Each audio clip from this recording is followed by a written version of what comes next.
Spring is almost sprunging, so that is the perfect time to talk about what the likely trends are going to be for spring and summer 2022. This is a follow-up to my always popular what's going to be trending for the year. And like all these videos, if you sell online or do anything involving trends, I'm not telling you to ditch everything you're doing just now and jump on the what's trending. This might give you an idea of new ranges or even fun ways to photograph what you already make. These trends come from Etsy, Pinterest, eRank and all over the internet. I compile them together to get an idea of the feel of the season. And let's get started with those important occasions that are coming up in spring and summer. There are even more and some fun holidays. I use the eRank calendar to check what's coming up.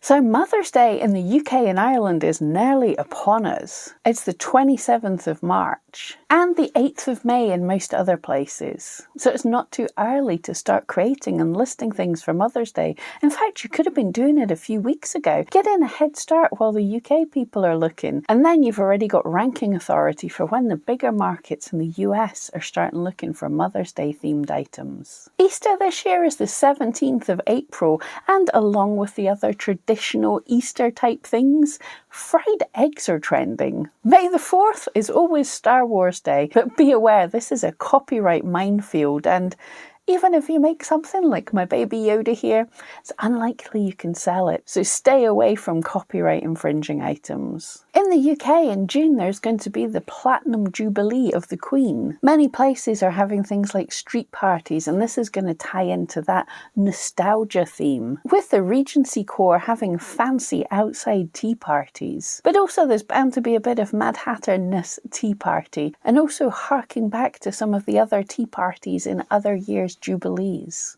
In most of the world, the 19th of June is Father's Day, 4th of September in Australia. And for Father's Day, think of those natural fibres like leathers and woods. They are always popular. And also the natural manly scents. And one trend we saw mentioned on Pinterest for the year was best friends. The 30th of July is International Friendship Day. Things like friendship bracelets are trending. And kits to do fun things with your best friend. And we seen in the survey the other day that a large number of people are coming to Etsy to buy for a friend. So look at all the ways you can double up things with matching rings, mugs or t-shirts. We've got to talk about flora. Flowers are still big. In fact, flower motifs are always big in spring as we start to think of things growing and flowering again. And when I went and checked around the clothing styles hitting this floral trend, they're pretty ugly, I have to confess. I don't know how you can mess up florals, but they were pretty ugly clothes. But still, in the run-up to Easter, that cottagecore vibe with the dried flowers is still very popular. And as it gets later on in the season, expect some fresh flowers.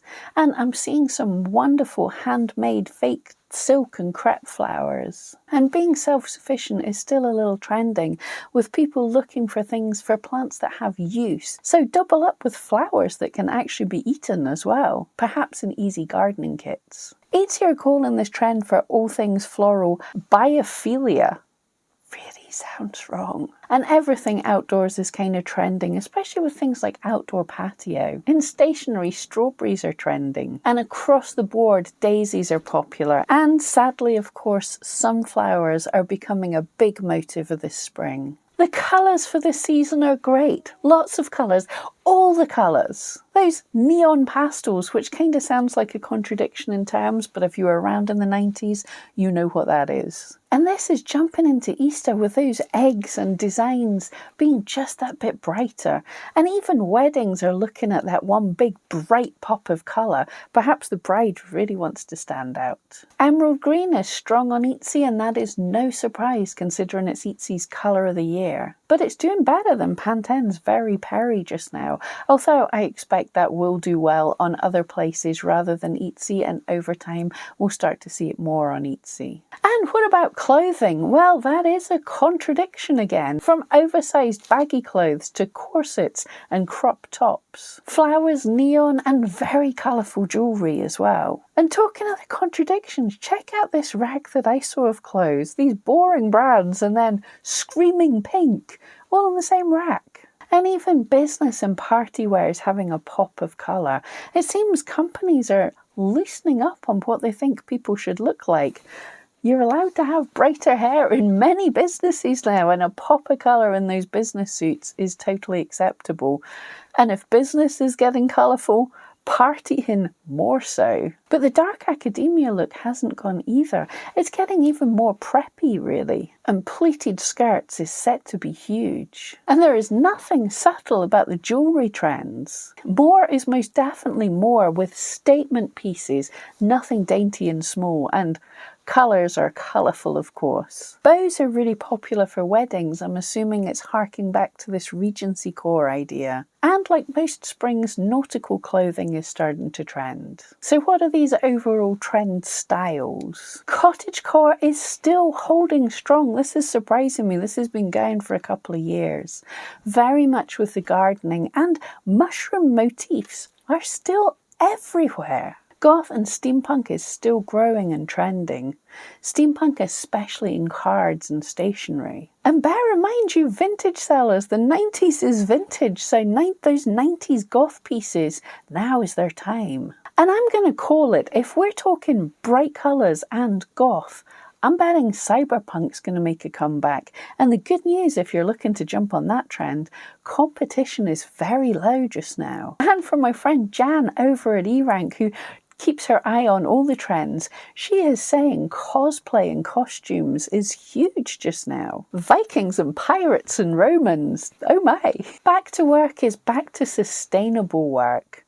As we said, bright colours for the office, neon hair if you want it and your boss allows it. But also, people have spent a couple of years not buying their packed lunch from Starbucks. So trending is sustainable ways to bring your lunch to work, especially fun things like bento boxes. And with more people looking to permanently be working from home or even quitting their job, one thing that is really trending is financial planning and financial journals. And what about those crafts? Not only things that you could make, but kits that you could potentially make or tutorials for people. Knitting and crocheting, still huge. Granny squares are making a comeback. And the ever popular argumami.